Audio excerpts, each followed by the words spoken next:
من يهده الله فلا مضل له ومن يضلله فلا هادي له وأشهد أن لا إله إلا الله وحده لا شريك له وأشهد أن محمدا عبده ورسوله أما بعد اللهم صل على محمد وعلى آل محمد كما صليت على إبراهيم وعلى آل إبراهيم إنك حميد مجيد اللهم بارك على محمد وعلى آل محمد كما باركت على إبراهيم وعلى آل إبراهيم إنك حميد مجيد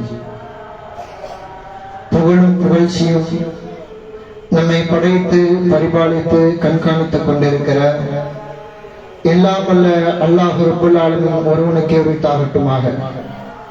அவனுடைய அன்பும் கருணையும் சாந்தியும் சமாதானமும் இருளற்ற அந்த இறுதி தூதர் முஹம்மது ரசூலுல்லாஹ் ஸல்லல்லாஹு அலைஹி வஸல்லம் அவர்கள் மீதும் அன்னவர்கள் அடிச்சோடுகளை அப்படியே பின்பற்றி வாழ்ந்து வெற்றி பெற்ற சஹாபாக்கள், சஹாபிய பெண்மணிகள், தாபீன்கள், தபா தாபீன்கள், குறிப்பாக இவ்வுரையை கேட்டுக் கொண்டிருக்கிற நம் அனைவரின் மீதும் அல்லாஹ்வினுடைய சாந்தியும் சமாதானமும் என்றென்றும் நீண்டு நிலவட்டமாக. கண்ணியத்திற்குரிய எல்லாம் வல்ல அல்லாஹ் நல்லடியார்களே, சகோதர சகோதரிகளே, அல்லாஹ்வால் இஸ்லாம் என்கிற மிகப்பெரிய ஒரு அருள்கொடையை நாம் அனைவரும் தாங்கி இருக்கிறோம். அல்லாஹ் ரப்பல் ஆலமீன் கொடுத்த அருள்கொடைகளிலேயே மிகச் சிறந்த உயர்வான உன்னதமான ஒரு அருள்கொடை தீனுல் இஸ்லாம், இஸ்லாமிய மார்க்கத்தை அல்லாஹ் நமக்கு கொடுத்திருக்கின்றார். நம்முடைய ஈமானை அல்லாஹ் ரப்பல் ஆலமீன் கொடுத்திருக்கின்றான். அல்ஹம்துலில்லாஹ். இப்படி ஈமான் கொண்ட மக்களாக இருக்கிற நமக்கு நம்முடைய ஈமான் எப்பொழுது முழுமை பெறும், எப்பொழுது நம்முடைய ஈமான் உச்சகட்டத்தில் இருக்கும் என்பதை பற்றி அல்லாஹ்வின் தூதர் ரசூலுல்லாஹி ஸல்லல்லாஹு அலைஹி வஸல்லம் சொல்கிற போது சொன்னார்கள், ஸலாசுன் மன் குன்ன ஃபீஹி வஜத ஹலாவத்துல் ஈமான். மூன்று பண்புகள் யாரிடத்தில் இருக்கிறதோ அவர் ஈமானின் சுவையை சுவைத்து விட்டார் என்று சொன்னார்கள். அதன் முதல் பண்பு ஐயகூனல்லாஹு வ ரசூலுஹு அஹப்ப இலைஹி மிம்மா சிவாஹுமா. அல்லாஹ்வும் அல்லாஹ்வுடைய தூதரும் இந்த உலக மக்களை விட, உங்களுடைய சொத்து சுகங்களை விட, தாய் தந்தையரை விட, பெற்ற பிள்ளைகளை விட, அனைவரை விட அல்லாஹ்வையும் அல்லாஹ்வுடைய தூதரையும் நாம் நேசிக்க வேண்டும். அப்படி நேசித்தால் தான் நம்முடைய ஈமான் செய்யும் முழுமையடையும். அப்படி அல்லாஹ்வுடைய தூதரை அதிகமாக நேசிக்கிற ஈமான் தான் முழுமையான ஈமானாக அல்லாஹ்விடத்தில் செய்யப்படும், அங்கீகரிக்கப்படும். இன்னொரு ஹதீஸில் அல்லாஹ்வின் தூதர் ரசூலுல்லாஹி ஸல்லல்லாஹு அலைஹி வஸல்லம் சொன்னார்கள், லா யுமினு அஹதுக்கும், உங்களில் யாரும் ஈமான்தாரியாகி விட முடியாது, உங்களில் யாரும் ஈமானில் முழுமை அடைந்தவராக ஆகிவிட முடியாது. எதுவரைக்கும் ஹத்தா அகூன அஹப்ப இலைஹி மின் வாலிதிஹி வ வலதிஹி வன்னாஸி அஜ்மாயின். அல்லாஹ்வின் தூதர் சொன்னார்கள், உங்கள் குழந்தைகளை விட, உங்கள் பெற்றோர்களை விட, இந்த உலகத்தில் உள்ள அனைவரையும் காட்டிலும் நான் உங்களுக்கு நேசத்திற்குரியவனாக மாறுகிற வரை உங்களில் யாரும் ஈமான்தாரியாக முடியாது என்று சொன்னார்கள். எனவே அல்லாஹ்வுடைய தூதர் என்ன செய்ய வேண்டும்? நம்ம அதிகமாக நேசிக்க வேண்டும். ஒவ்வொரு மனிதரும் நாளை மறுமையில் மன்னரையில் கேட்கப்படுகிற ஒரு கேள்வி அல்லாஹ்வின் தூதரை குறித்து. மலக்குமார்கள் வருவார்கள், அந்த கபரை என்ன செய்கிறோம், அடக்கம் செய்துவிட்டு நாம் சென்று விடுவோம். மலக்குமார்கள் வருவார்கள், அந்த நபரை அந்த மன்னரையில் உட்கார வைப்பார்கள். உட்கார வைத்து கேட்பார்கள், மாதா தகுல் ஃபி ஹாதா ரஜுல், இந்த மனிதரை பற்றி நீ என்ன நினைக்கிறாய் என்று சொல்லி அல்லாஹ்வின் தூதரை எடுத்து என்ன செய்வார்கள், காட்டுவார்கள். அப்ப சரியாக நம்பிக்கை கொண்ட ஒரு முஸ்லிம் சொல்லி விடுவார், இது அல்லாஹ்வுடைய தூதர், இவரை தான் நாங்கள் பின்பற்றினோம், இவர் எதை சொன்னாரோ அவரை மட்டும் தான் எங்களுடைய வாழ்வில் செயல்படுத்தினோம் என்று சொல்லி என்ன செய்வார்கள், சொல்லி விடுவார்கள். உடனே அந்த கபர், அந்த மன்னரை இப்படியே பிரகாசமாக மாறிவிடும், அப்படியே சூழ பூந்தோட்டமாக அந்த மன்னரை மாறிவிடும். ஆனா அதே நேரத்துல அல்லாஹ்வின் தூதரை பற்றி தெரியாமல், அல்லாஹ்வின் தூதரை பின்பற்றாமல் இருக்கக்கூடிய நபர்கள் எல்லாம் எப்படி பதிலளிப்பார்கள் என்று சொன்னால், மலக்குமார்கள் கேட்பார்கள், மாதா தகுல் ஃபி ஹாதா ரஜுல், மனிதரே இந்த மனிதரை பற்றி நீங்கள் என்ன நினைக்கிறீர்கள் என்று சொல்லி அல்லாஹ்வின் தூதரை எடுத்து காண்பிப்பார்கள். கெட்டவருக்கு தெரியாது அது யார் என்று சொல்லி,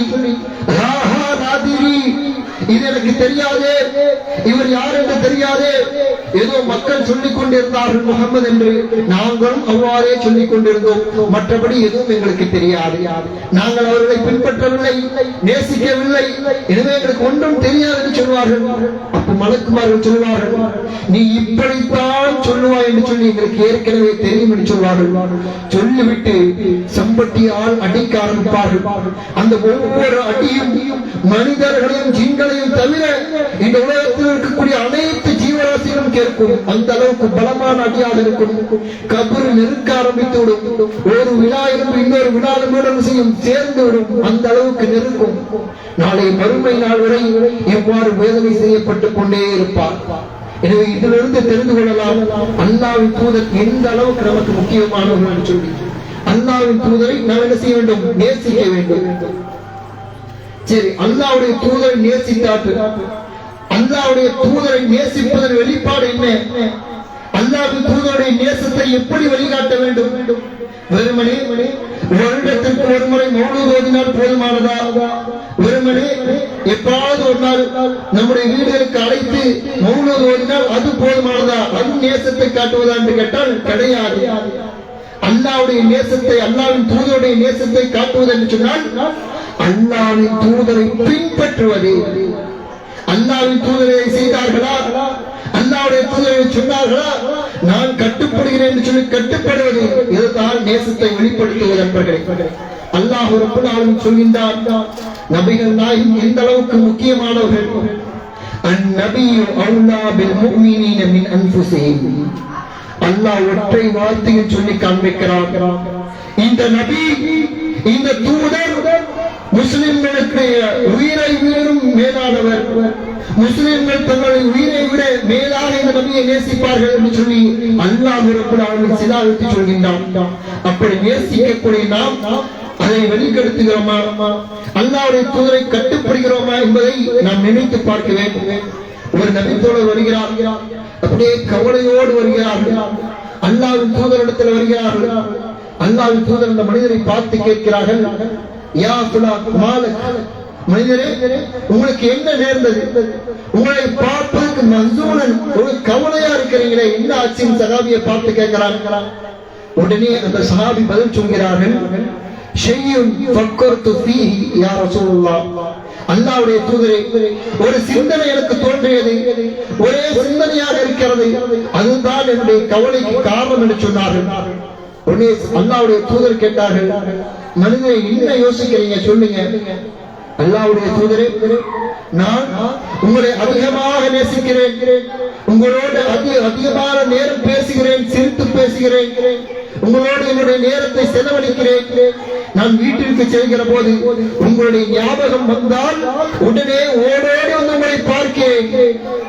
ஆனால் நாளை மறுமையில் நான் மௌத்தானதற்கு பிறகு, நீங்கள் மௌத்தானதற்கு பிறகு நீங்கள் நபிமார்கள் வாழக்கூடிய மிக உயர்ந்த சொர்க்கத்திற்கு சென்று விடுவீர்கள். நான் ஏதாவது ஒரு சிறிய சொர்க்கத்திற்கு தான் செல்ல முடியும். உங்க அளவுக்கு உண்டான சொர்க்கத்துக்கு என்னால் வர முடியாது. அப்ப உங்களை பார்க்க முடியாம போயிருமோ நாளை மறுமையில, அதை நினைச்சு கவலைப்படுற அல்லாஹ்வுடைய தூதரை சொன்னார். சுப்ஹானல்லாஹ். சொர்க்கத்தில் இருந்தாலும் அல்லாஹ்வின் தூதரை பார்க்க முடியாத சொர்க்கம் கவலையை தந்தது சஹாபாக்களுக்கு.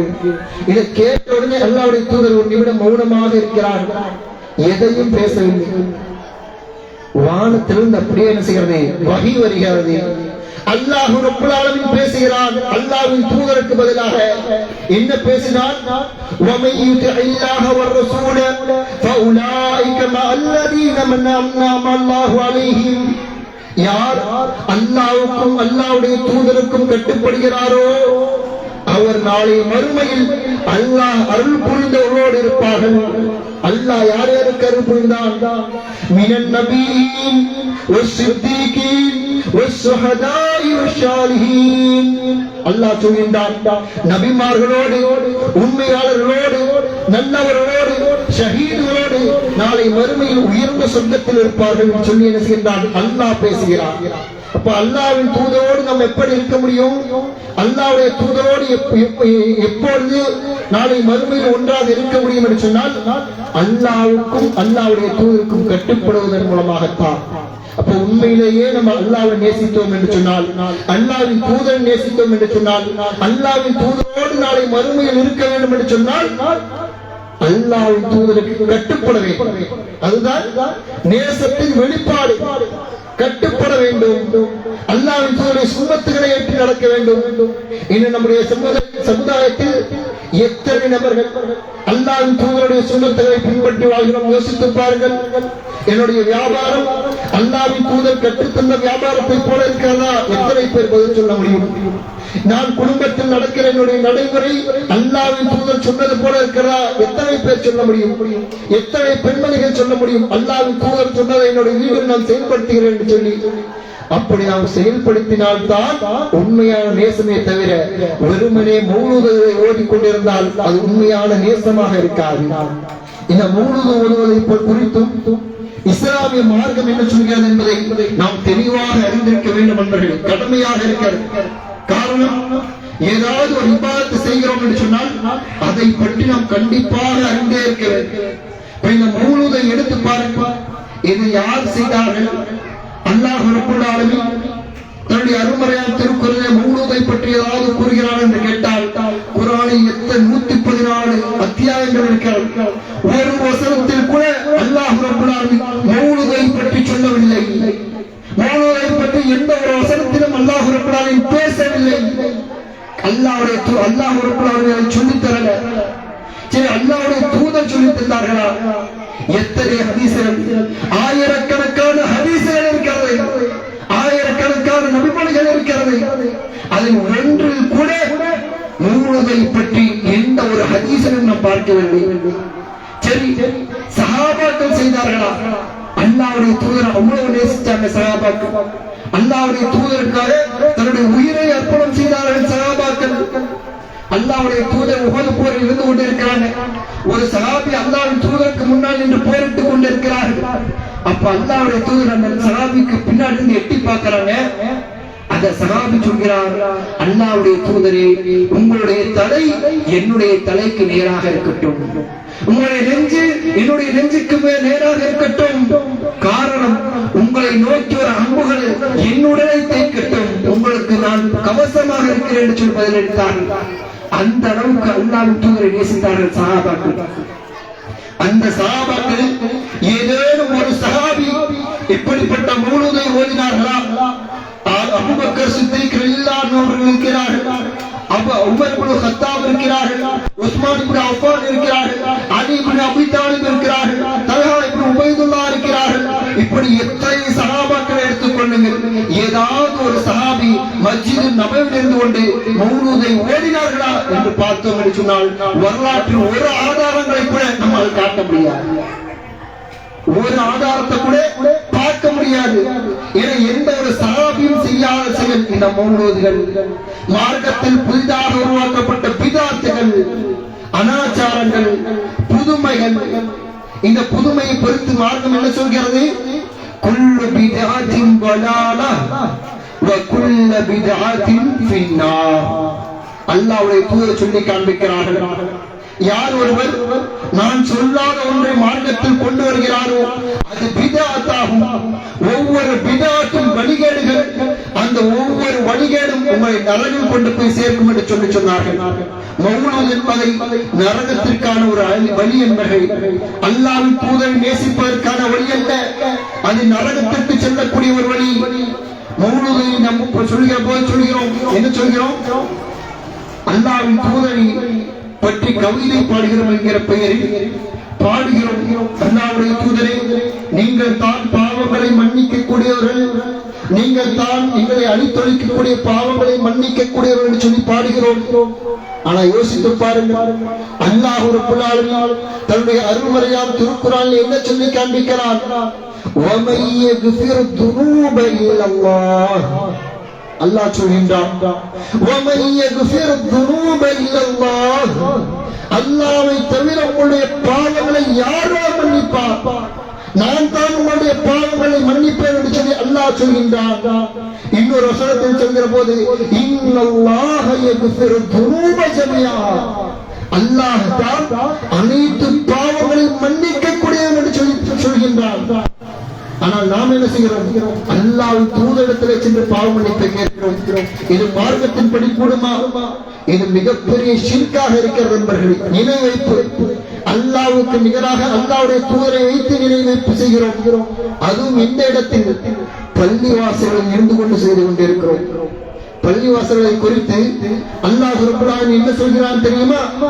வ அன்னல் மஸாஜித லில்லாஹி ஃபலா ததுஉ மஅல்லாஹி அஹதா, நிச்சயமாக பள்ளிவாசல்கள் அல்லாஹ்வுக்குரியவை, எனவே அந்த பள்ளிவாசல்களில் அல்லாஹ்வை தவிர வேறு யாரையும் நீங்கள் அழைத்து பிரார்த்திக்காதீர்கள் என்று சொல்லி அல்லாஹ் குர்ஆனில் சொல்லி காண்பிக்கிறார்.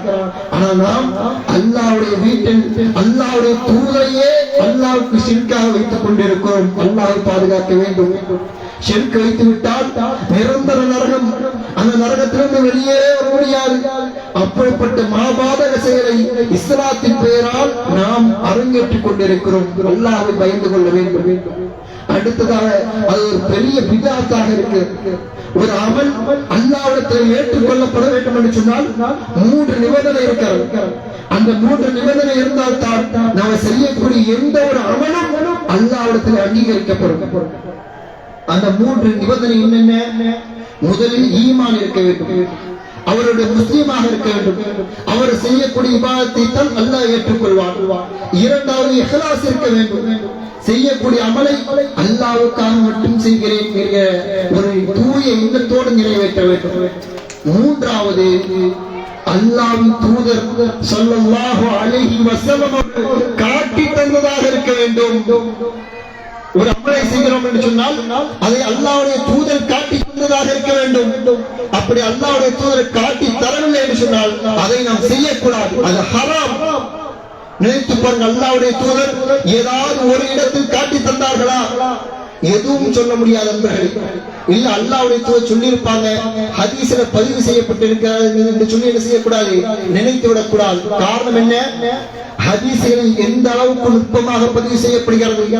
அல்லாஹ்வுடைய தூதர் வந்தார்கள், அல்லாஹ்வுடைய தூதர் சென்றார்கள், அல்லாஹ்வுடைய தூதர் சிரித்தார்கள், அல்லாஹ்வுடைய தூதர் கடவாய்ப்பல் தெரிகிற அளவு சிரித்தார்கள், அல்லாஹ்வுடைய தூதருடைய முகம் கோபப்படுவதைப் போல மாறியது, அல்லாஹ்வின் தூதருடைய முகம் கோபத்தால் சிவந்தது என்று சொல்லி சின்ன சின்ன விஷயங்களை சஹாபாக்கள் பதிவு செய்திருக்கிறார்கள். அப்ப உண்மையிலேயே மௌலூத் என்பது அன்றைய சஹாபாக்கள் செய்திருந்தால் ஹதீஸில் பதிவு செய்திருப்பார்களா மாட்டார்களா? கண்டிப்பாக பதிவு செய்திருப்பார்கள். அப்படிப்பட்ட ஹதீஸ் ஏதேனும் இருக்கிறதா? கிடையாது. எனவே இது பித்அத் என்பர்கள். அல்லாஹ்வுடைய தூதர் ரசூலுல்லாஹி ஸல்லல்லாஹு அலைஹி வஸல்லம் சொன்னார்கள், ரசூலுல்லாஹி ஸல்லல்லாஹு அலைஹி வஸல்லம் அவர்கள் சொன்னார்கள், மன் அமில அமல